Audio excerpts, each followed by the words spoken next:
ցեմենտի գործարանում աշխատում եմ 73 թվականի հունվարից։ Այսինքն 53 տարվա ստաժ ունեմ Արարատ ցեմենտի գործարանում։ Աշխատել եմ ներքևի գործարան, հետո վարձացել եմ ստեղ, երբ որ շինարարությունը սկսվեց, ինձ զորով հանեցին ստեղ աշխատելու։ Նմանատիպ բաներ, նման գործարաններում չի կատարում։ Այս գործարանը աշխատում է 24 ժամ։ Այսօրվա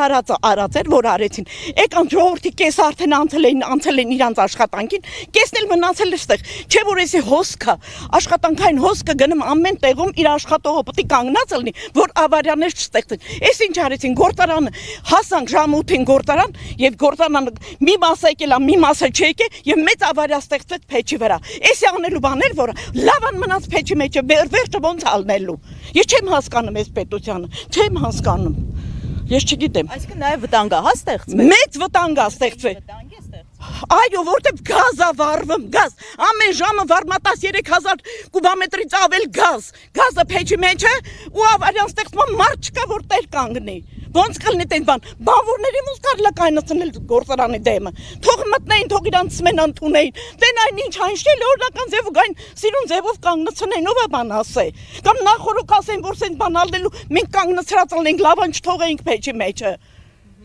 Ինչ մտավախություն, մտահոգություն առհասարակ հիմա ունեք կապված նաև գործարանի հետ, դուք երկարամյա աշխատակից եք ձեզ։ Երկարամյա աշխատող իմ մտավախությունն է նա, որ նմանատիպ գործարանը կառուցվել է, որ պետք է ամբողջ Կովկասին մատակարարեր ցեմենտ, այսօր Ադրբեջանը մեզանից անցավ առաջ մենք մնացինք հետ եւ հələ մնում ենք ու մնում ենք։ Խանգարում են մեր աշխատանքին, չպետք է սենց բան լինի։ Ընդհակառակ այս գործարանը պետք է աշխատի օդի դո, նմանատիպ գործարան, նմանատիպ հանգակար ոչ միտեղ չկա։ Նման գործարանը կանգնեցնել, էդի ես չեմ կարող ասեմ։ Ես չեմ կարող ասեմ, էդի ինչ կլինի։ Հիմա տուն եք գնում եւ այդ սպասելով, թե հա ինչ կլինի։ Ես ինչ իմանեմ ուր եմ գնում։ Չգիտեմ էլ ուր եմ գնում։ Ես որտեղ շուտ էի հասե անցե, ես չէի կանգնես ստեղ։ Ես գնացել եմ արդեն հերթափոխ էի ընդունել, որ պետք է աշխատեմ։ Այդ ժամանակ էլ արդեն ավարիան գնաց, որտեղ որությունը չէր բարձացել վերև։